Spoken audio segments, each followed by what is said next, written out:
Hey, everybody, welcome back to another edition of the Rising Tide Leadership Podcast, where we simplify the complexities of your leadership journey. My name is Mo, and I'll be sitting in the host chair today. Today, I'm joined by someone who's worked to lift leaders higher. Amos Balongo is a keynote speaker and communication coach, and he's the founder of a Leader Compass consulting group based in beautiful Honolulu, Hawaii. Amos helps leaders around the world move from being merely heard to being truly understood, equipping executives, military leaders, and emerging professionals to communicate with clarity, confidence, and influence that lasts. Amos, welcome to the show. Mo, thank you. It's good to be here. Yeah, definitely. Well, before I get to my questions, I always ask, tell us a little bit about yourself, your journey, where you came from, and how you got to where you are today. Well, I started my leadership journey really from a management perspective, which was working on systems and processes and getting people to hit targets as a management consultant. And I realized that there's more to that. Instead of focusing on systems and processes and numbers, if you equip and value people, the people take care of the systems and the processes, and your organizations grow and you add value to people. So that's how I got involved in this space, and it's all about adding value to people. And I left one aspect of leading and I went into manufacturing, and I really manufacture leaders and help them communicate effectively. Great. You've said in past interviews that confidence is a skill, not a personality trait. What are some of the early moments that have helped you to realize that? Okay.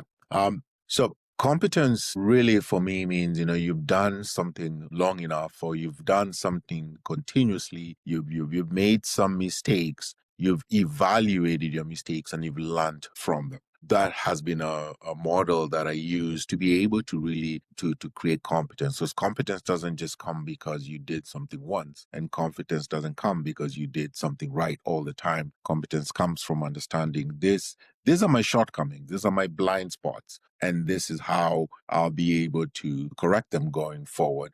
So it's really experience, but evaluated experience that creates that competence. Amos, who are some of the early mentors that influenced your leadership approach? Well, they say from an early age, you what you attracted to what you see, and I would say I was surrounded by quite a few influential people who were good leaders. I'd start with my father, who was more of an influential versus a positional leader. So watching how my father, who was also in the leadership space, work with people, lead people, and it was more of leading because people wanted to really follow him versus they were forced to because he was, in charge, or was, asserting his position, if I will. And then I became attracted to those kind of leaders. People want to be a part of their team because of how either they make them feel or how they equip them and value them and empower them.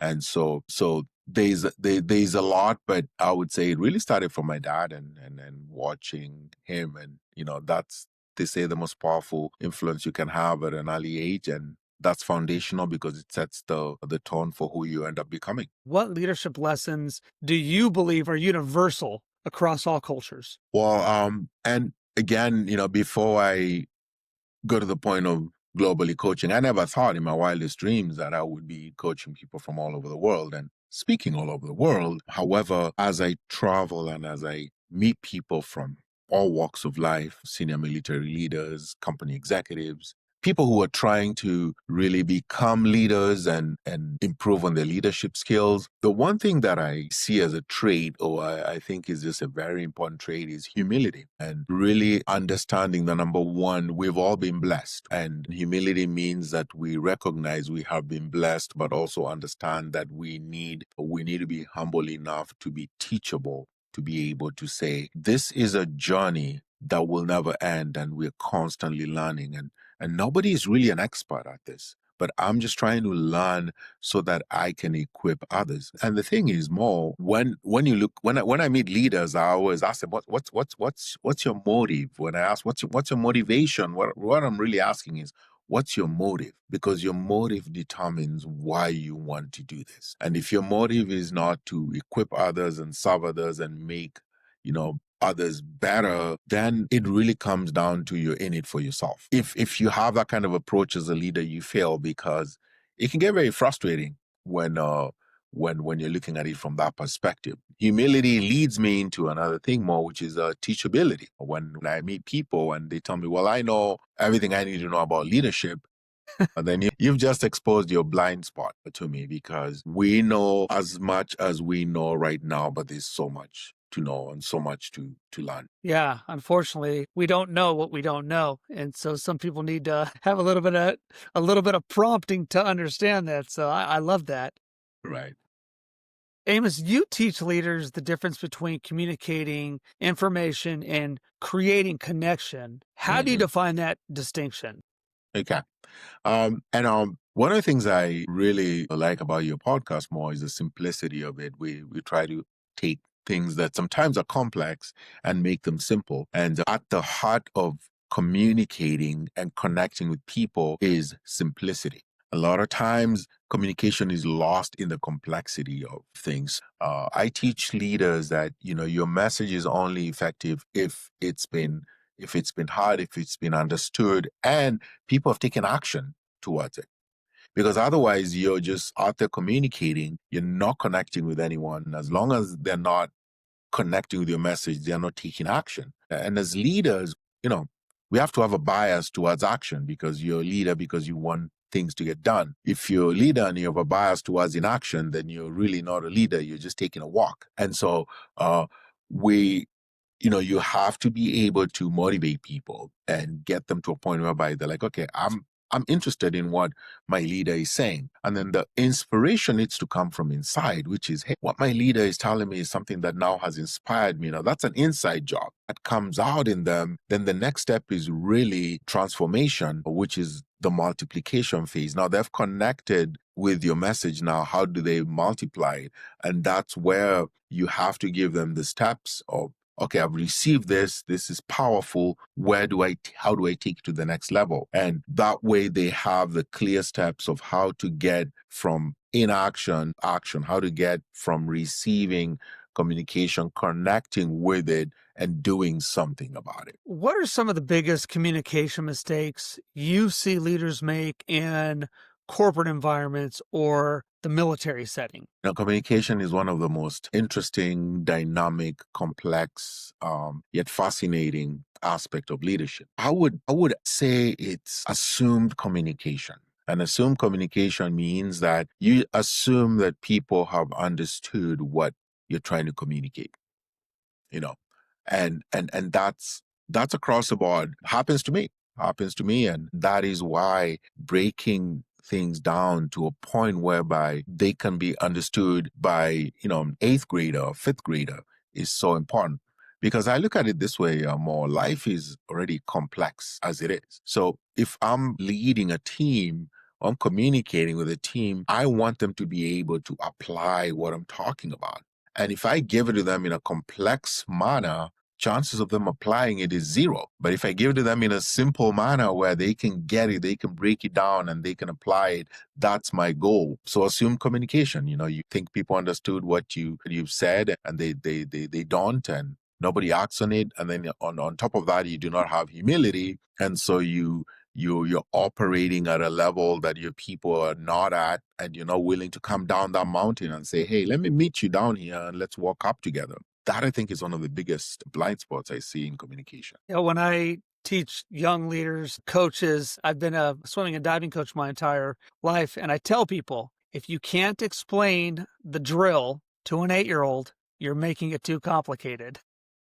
So if we keep the message simple and we connect with our people, that's going to help them to understand what we're trying to say. You've mentioned that great communicators connect before they communicate. So how does a leader actually do that? Well, the simple answer to this more is you've got to touch their heart. You have to touch their heart with either with your message or with your actions. I'll maybe take it into a team setting, which may be a little bit more practical for folks. Is if you're a leader and you're leading a team of 10 people, these 10 people are at 10 points, and you cannot expect that you're going to have a one size fits all when it comes to connecting with them. So you have to figure out where each and every person you're leading, where is their point, and you have to go to that point and meet them there and add value to them at that point. For example, if you've got baby boomers and Gen Zs in your organizations, a wide array of folks, the way you connect to them is very different. So it takes the leader saying, okay, this is the connection point for each and every person, and this is how I'm going to add value to them. Once you add value to people, connecting with them is the next step, because they now trust you. They know that your intentions are good. They know that your motivation or your motive is to lift everybody up. You've already connected with them, but you can't stand up on top of the mountain and say, hey, I'm connecting with you at this level, because they're at 10 different levels. You've just disconnected. Yeah, and we communicate with so many different people at all different levels that here at Rising Tide, we talk about the importance of clarity, especially in times of uncertainty. Uh-huh. Amos, how can a leader increase clarity without overwhelming their team or sounding like they're just data dumping? The most important thing is in clarity is in anything that you're communicating, you've got to look and say, what is the key message here? What are the key 2 things or 3 things that I need to get across? That if I get across and people connect with them, everything else doesn't matter. And you have to be able to simplify it and say, my objective here is I want to get across these 3 points. What are your 3 points? And once you get those in, everything else is, becomes secondary. Because with communication, I look at it as an 80-20 kind of game. I'd rather get the 80% versus focus on trying to get 100% and miss everything. So is it that I need to get you're never going to get 100%, but I'm happy with 80%. So what gives me the 80% that allows people to move forward? But number one is craft. You've got to know your audience. That's the first thing. Who are you talking to, or who are you communicating with? You have to simply craft your message. You have to test it. You should surround yourself with mentors and people who you can bounce by a message and say, hey, I'm trying to get this across to this team of people. How do you think they're going to receive it? Because again, if you're working in a silo, your messages, you could be way off and you have no idea. And having the humility to say, hey, could you take a look at this and let me know whether I'm missing something. This is one thing I like to say to my team a lot. Am I missing something here? Because it gives them permission to look at it and give me feedback that will help me communicate effectively. I do that with my keynotes. Am I missing something here? This is my audience. This is the people I'm talking to. This is a setup. What am I missing? So when it's clear and you gotten your points across and you bounced it off to a few people who you feel would give you the feedback you need, and then just get out and communicate it.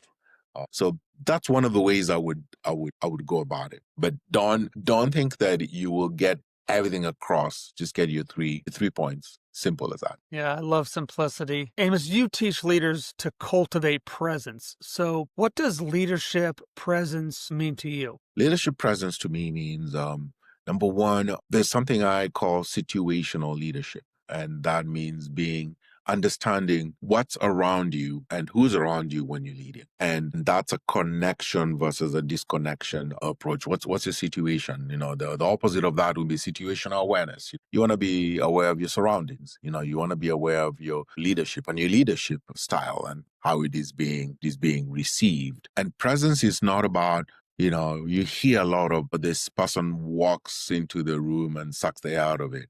It's not about that. It's about people feeling that when I am around this leader, I walk out of my interactions with them feeling better about myself, feeling like he's added value to me, and really feeling like I could go out there and make a difference. And that's what presence is to me. And in order to have the presence, you can't pour from an empty cup.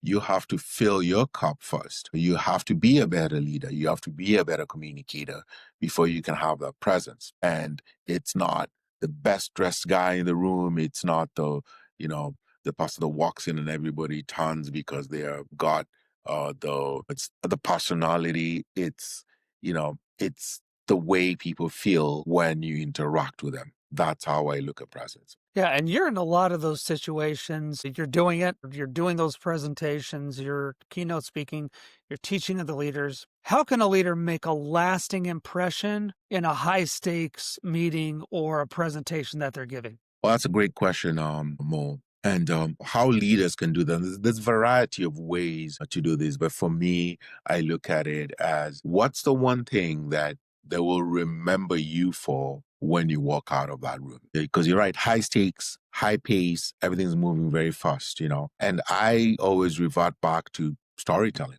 We're all trying to tell a story here. And what's the one story or what's the one thing that people remember you for that will last in their lives forever? Because a lot of times in presentations and meetings, we're focusing so much on data and facts, and people forget facts, but people remember stories.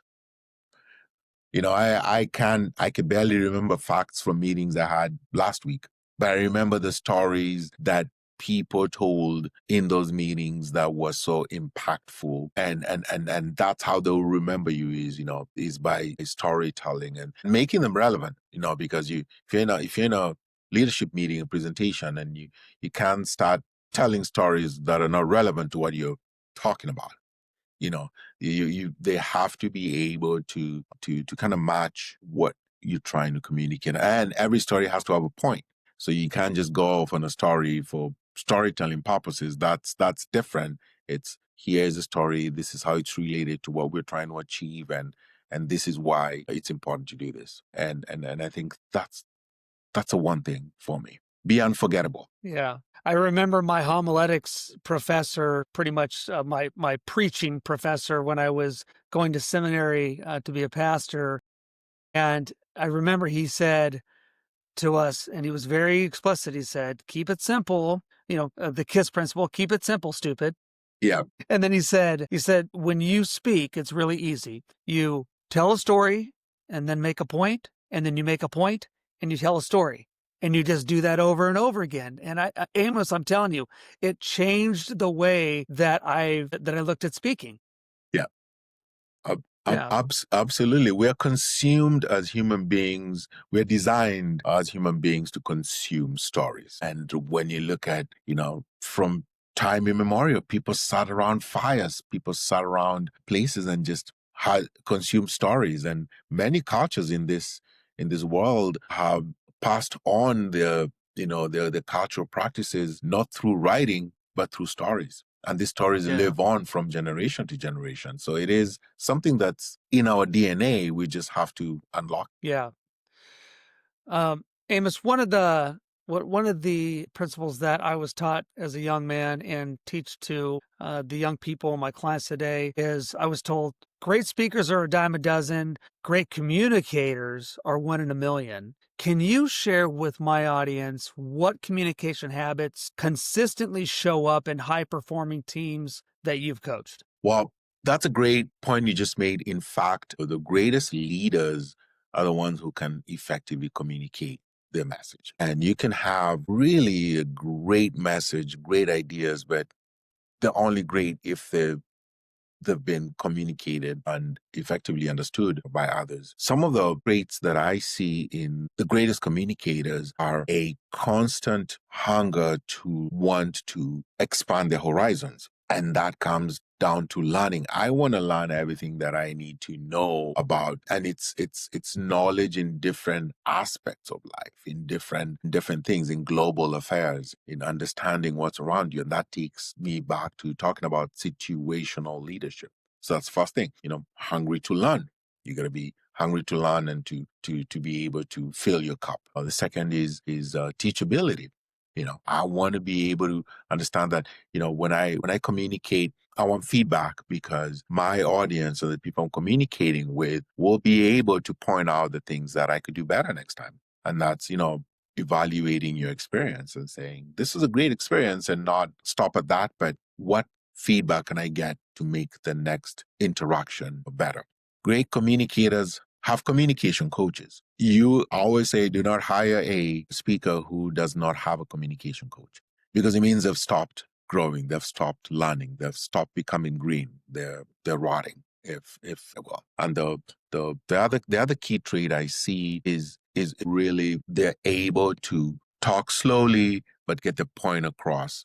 They make the conversation about the audience and not about, because when I go to speak at any event, I am asking who's my audience, what is objective, how can I serve them. I am not speaking to them, I am not talking to them, I'm having a conversation with them that would add value to their lives. So those are just a few of them that I could mention. Yeah. Speaking of stories, I'd love to have you share with my audience maybe a story from the work that you've done with young people, with youth around the world. Is there a reason that you focus so much on helping young people become leaders and persons of influence? And is there a story that stands out in your head? Okay. You know, there's two types of leaders. There's those who talk about making a difference and those that make a difference. I made a decision that I will be a leader that just doesn't talk about making a difference and talk about let's make the world a better place. Let's do this and move towards a leader who gets things done. And so working with youth and young people for me is it's a future. It's a next, you know, you're planting seeds, you're sowing seeds into the next generation. Now that's powerful. And when you look at it from that perspective, you know, you realize that the greatest thing a leader can do and greatest thing a leader can leave behind is a legacy. And your legacy will not be about how many speeches you made and how many stages you were and how many people you coached. It's going to be how many people you brought along on the journey and equipped and added value to, and they in turn multiplied. So for me, the story that sticks with me is a story about Hawaii. And 5 or 6 years ago, I traveled to Kenya with some friends who were aviators from Hawaiian Airlines, and we went to a village where we run some programs through my foundation, and they had a little instrument called an ukulele, and it's famous here in Hawaii. Many people know what an ukulele is. So gave it to the kids. There's got 100 kids and one ukulele. Well, you know how that goes. Everybody wants to play this instrument. Everybody wants a piece of this. And so in my mind, I said, it might be great if we started a program to teach these children this instrument. Well, I didn't know how to play an instrument, and I am not about to lead people from a place where I've never been. I don't really take the travel agent approach where you send people to places you've never gone. I like to be the tour guide to send people to places where I have been myself. And so I had to come back to Hawaii and start learning how to play this instrument. And as I was learning, I was talking to people, and eventually, and that's one thing, put it out there, because there's people out there. When you put it out there, you will get the people to walk with you in this journey. And so by putting it out there, I connected with one of the premier ukulele builders in the world, and they were moved by the story of me learning how to play so that I could teach his kids in Africa, and they donated a bunch of ukuleles, which was shipped out there. And I just started teaching them. Each time I would go, I would take chords and I would teach them. And then we started doing it via delayed video, because we don't have streaming over there. And then also equipping the volunteers on the ground and teaching them so they can teach the kids, and also teaching the older kids so they can teach the younger kids. And long story short, these children have become the first ever children's ukulele orchestra in app. They produce music, and they have music on Spotify, iTunes, and they've become recording artists just from that simple journey of one ukulele. So how you move one ukulele to an orchestra is, I think, one of the stories that I can share and show people that it's possible if you work at it. But it doesn't happen if you just say, well, I'd love to do this someday, and you don't turn your most of us have a lot of some days, but you got to take your someday and turn it into a Tuesday, into a Wednesday, into a Thursday. Yeah. Because your some days will always be someday. Yeah.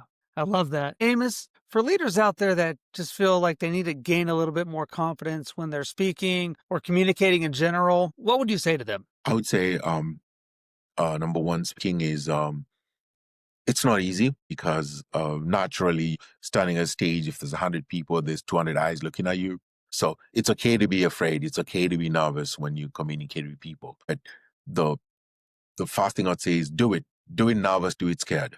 The statistics have shown that more people are afraid of public speaking than death. And unfortunately, that means that you would rather be in the casket than delivering the eulogy. And for me, I say, do it scared.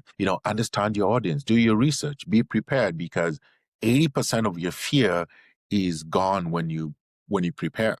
Preparation means becoming organic with what you're going to talk about. Make it about your audience. Have a conversation about them, because that keeps them interested, that keeps them engaged, and that makes you as a leader add value to them.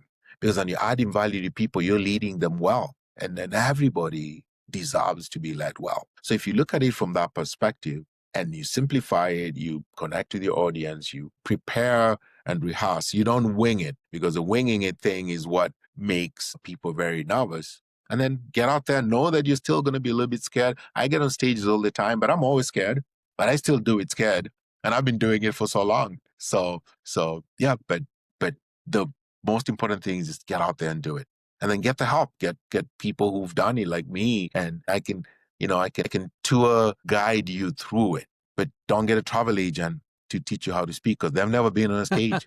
Yeah, so. I love it. Amos, where can my audience connect with you? What's the best way to find Amos? Well, best way is my website, amosbalongo.com. And I also have a podcast called Journeys of Inspiration. And this podcast is really designed to teach leaders and others about focusing on the journey and not the destination. So I put in a few nuggets to help people understand that, we're on a journey, and this journey is about growth and learning. The destination never really comes. You stay in the journey completely, because once you get to the destination, the journey is done. But the learning, the experiences, the evaluation is all in the journey. So Journeys of Inspiration podcast is another great way to connect. Yeah, I love it. If you're listening right now, make sure to click on those links and connect with Amos. Amos, really appreciate you coming on today. Your wisdom, your heart for developing leaders around the globe. Your work is powerful,